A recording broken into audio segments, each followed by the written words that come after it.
Hi friends, முட்டை தொக்கு எப்படி பண்ணுறதுன்னு சொல்லிட்டு பார்க்கலாமா?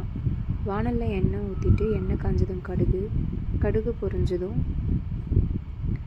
2 நார்மல் சைஸ் வெங்காயத்தை நல்லா பொடியாக கட் பண்ணி போட்டிருக்கேன். கொஞ்சோண்டு கருவேப்பிலை, கொத்தமல்லி, உங்களுக்கு வேண்டும்னா கொத்தமல்லியை கடைசியாக கூட நீங்கள் தூவிக்கலாம். கொஞ்சோண்டு உப்பு போட்டு வெங்காயம் ஃபஸ்ட்டு நல்லா வதங்கட்டும். வெங்காயம் நல்லா வதங்கினதும் 3 மீடியம் சைஸில் இருக்க தக்காளியை நீங்கள் பொடியாகவும் கட் பண்ணி போட்டுக்கலாம். அப்படி இல்லைன்னா நார்மல் சைஸில் கூட கட் பண்ணி போடலாம்.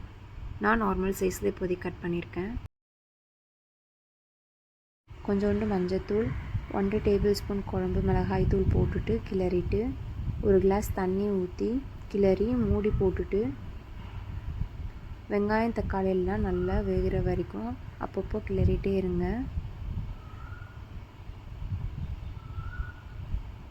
காரத்தோட பச்சை ஸ்மெல் போய் தக்காளி எல்லாம் நல்லா வெந்ததும் வேக வச்சுருக்க 3 முட்டையை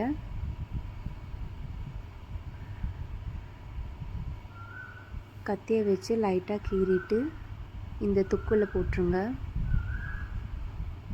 1 நிமிஷம் அப்படியே விட்டுட்டு அதுக்கப்புறம் திருப்பி போட்டுட்டு மல்லி இலை தூவி இறக்கவும்.